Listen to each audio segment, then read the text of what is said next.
Islamabad high court ने PTI रहनुमा शाह महमूद कुरैशी को रिहा करने का हुक्म दे दिया। इस्लामाबाद हाई कोर्ट के जस्टिस मियां गुल हसन औरंगजेब ने 3 MPO के तहत शाह महमूद कुरैशी की गिरफ्तारी के खिलाफ दरख्वास्त पर समाअत की। दौरान समाअत जस्टिस अरबाब ताहिर ने रिमार्क्स दिए कि कुछ भी हो, आपको बता रहे हैं ठीक नहीं हो रहा, कोई कॉम्प्रोमाइज़ नहीं होगा, जो मुलव्विस होगा इसे सज़ा दें। जो जलाए गए वो पाकिस्तान के और हमारे असासे हैं, लेकिन औरतों को ऐसे ना पकड़ा जाए, कानून पर अमल दरामद होगा।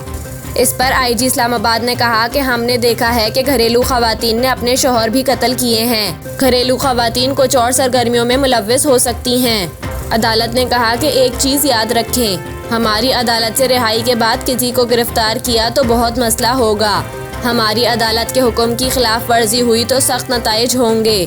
आप कानूनी कार्रवाई करें, लेकिन ये क्या आपने घरेलू खवातीन को ही गिरफ्तार कर लिया। हम शहरियार आफरीदी की अहलिया का बयान हल्फी लेकर इन्हें रिहा कर रहे हैं। बाद अज़ां अदालत ने शाह महमूद कुरैशी और शहरियार आफरीदी की अहलिया को भी रिहा करने का हुक्म कर दिया। अदालत ने कहा कि शहरियार आफरीदी की अहलिया को बयान हल्फी के बाद रिहा किया जाएगा।